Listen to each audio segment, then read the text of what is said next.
आजचं जे वातावरण आहे ते थोडंसं वेगळं होतं, कारण आज आभाळ आलं होतं. 7:30 वाजलेत सकाळचे आणि 7:30 वाजताना इथे इतकं ऊन असतं की इथे उभंही राहता येत नाही. पण आजचं ऊन थोडंसं येत जात होतं, तर म्हटलं चला याचाच फायदा घेऊन आपण ही जी गॅलरी आहे ना ही क्लीन करूयात. नाहीतर इथे 7:30 वाजताच अगदी कडक ऊन येतं. तर ही थोडीशी धुवून काढली, अजून 1-2 पाण्याने छान धुवावी लागेल, म्हणजे ही मस्त क्लीन होईल. आणि हे गुलाब आलं आहे, पण छान असं येत नाही आहे, माहीत नाही का असंच येतं. म्हटलं हरकत नाही, देवाला ठेवता येईल.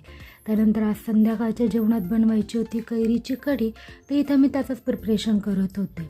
जोपर्यंत बाजारात छान अशा कैऱ्या येत आहेत तोपर्यंत मस्त ही कढी खाऊन घेऊयात, नाहीतर मग काय पुढच्या वर्षीच खायला मिळेल.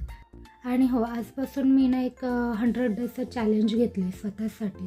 म्हणजे मी रोज 100 डेज एक छोटासा मिनी व्लॉग तुमच्यासोबत शेअर करणार, कारण हे माझ्यासाठी फार गरजेचं आहे. मी खूप म्हणजे खूप आळशी म्हणलात ना तरीही चालेल. मला सातत्य ठेवताच येत नाही कुठल्याच गोष्टीत. मी खूप साऱ्या गोष्टी ठरवते, पण त्या कंटिन्यू कधीच करत नाही.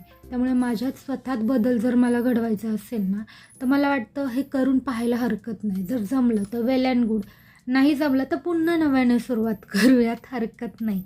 तर त्यामुळे हे आजपासून मी करते आहे. कारण मी खूप दिवस झाले म्हणते मी करेल, आज करेल, उद्या करेल, परवा करेल, पण माझ्याच्यानी तेही करणं कंटिन्यू होत नाही.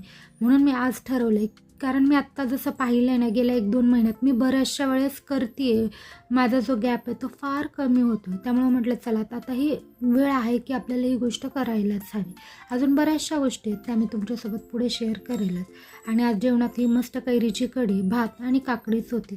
करायच्या तशा चपात्या होत्या, पीठही मळलं होतं, पण गरमीमुळं माझ्याच्याने ते शक्य झालंच नाही. मग मी फक्त भातच केला.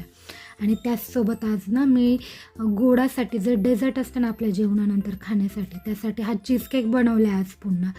आता हा किती वेळा बनवला जाईल याचं काही सांगताच येणार नाही. चला तर मग आजच्या ह्या चॅलेंजची सुरुवात आणि ह्या व्हिडिओचा जो शेवट आहे तो मस्त अशा ह्या गोड डेझर्टनी झालेला आहे. असंच हे सगळं कंटिन्यू राहू देत हीच माझी इच्छा आहे.